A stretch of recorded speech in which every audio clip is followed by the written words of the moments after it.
మొగలి పువ్వులు పూజకు పనికిరావంటారు. కానీ ఈ ఆలయంలో మాత్రం నిత్యం శివుడిని మొగలి పువ్వులతోనే పూజిస్తారు. ఇక్కడి శివలింగాన్ని స్వయంగా ఆ బ్రహ్మదేవుడే ప్రతిష్ఠించి మొగలి పువ్వులతో పూజించారని పురాణాలు చెబుతున్నాయి. ఈ ఆలయం ఎక్కడుందో, ఇక్కడ శివుడిని మొగలి పువ్వులతో ఎందుకు పూజిస్తారో ఈ రోజు అనగనగాలో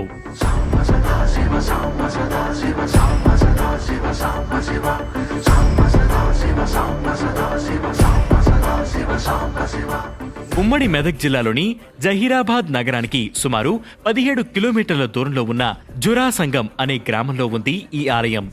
సంగమేశ్వర ఆలయంగా ప్రసిద్ధిగాంచిన ఈ ఆలయంలో పరమేశ్వరుడు పార్వతీ సమేతంగా కొలువుదీరి ఉన్నాడు. సంగమేశ్వర ఆలయ నిర్మాణం వెనుక పురాణ కథ ప్రాచుర్యంలో ఉంది. స్కంద పురాణం ప్రకారం కేతకి అనే అప్సరస కొన్ని కారణాల వల్ల ఒక ముని శాపంతో కేతకీ వనం అంటే మొగలి పువ్వుల వనంగా మారింది. ఆ కేతకీ వనంలోనే బ్రహ్మదేవుడు కూర్చుని శివుడి కోసం తపస్సు చేయగా బ్రహ్మ కోరిక మేరకు శివుడు బాణలింగ రూపంలో వెలిశాడు. అలా ఈ క్షేత్రానికి కేతకీ సంగమేశ్వర క్షేత్రమని పేరు వచ్చింది. ఇక్కడ శివలింగాన్ని బ్రహ్మ ప్రతిష్ఠించి ఏ వనంలో అయితే తాను కూర్చుని శివుడి కోసం తపస్సు చేశారో ఆ వనంలో ఉన్న మొగలి పువ్వులతోనే శివుడిని పూజించారు.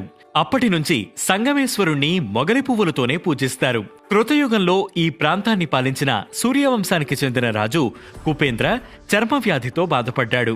అప్పుడున్న వైద్యులెవరూ అతనికి చికిత్స చేయలేకపోయారు. ఒకానొక రోజున కేతకీ వనానికి చేరుకున్న రాజు అక్కడ ప్రవహిస్తున్న నదిలో స్నానం చేశాడు. ఏ వైద్యుడు నయం చేయలేని చర్మవ్యాధి వాగునీటితో పూర్తిగా నయమైపోయిందట. అదే రోజు రాత్రి సాక్షాత్తు పరమశివుడే రాజు కలలో కనిపించి తానక్కడ ఉన్నానని, తనకు ఆలయాన్ని నిర్మించాలని చెప్పాడట. అప్పుడు బ్రహ్మ ప్రతిష్ఠించిన శివలింగానికి రాజు ఈ ఆలయాన్ని నిర్మించాలని చెప్తారు. ఆలయం వెనుక ఉన్న గుండానికి కూడా ఓ ప్రత్యేకత ఉంది. కాశీలో ప్రవహించే గంగానది భూగర్భ మార్గాన వచ్చి ఈ గుండంలో కలుస్తుందని భక్తుల నమ్మకం. నారాయణ, ధర్మ, ఋషి, వరుణ, సోమ, రుద్ర, ఇందిర, డేటా వంటి 8 రకాల తీర్థాలతో ఏర్పాటు చేసిన గుండాన్ని అష్టతీర్థ అమృత గుండం అని పిలుస్తారు. అందులోని నీటినే స్వామివారి పూజ, అభిషేకాలకు ఉపయోగిస్తారు. ఈ దేవాలయంలో అన్నపూజ, తమలపాకులు, చెరుకు ముక్కలతో నిత్య పూజలతో పాటు సోమ, శుక్రవారాలు, ప్రతి అమావాస్య, పౌర్ణమి రోజుల్లో, తొలి ఏకాదశి, శ్రావణ మాసాల్లో ప్రత్యేక పూజలు నిర్వహిస్తారు. శివ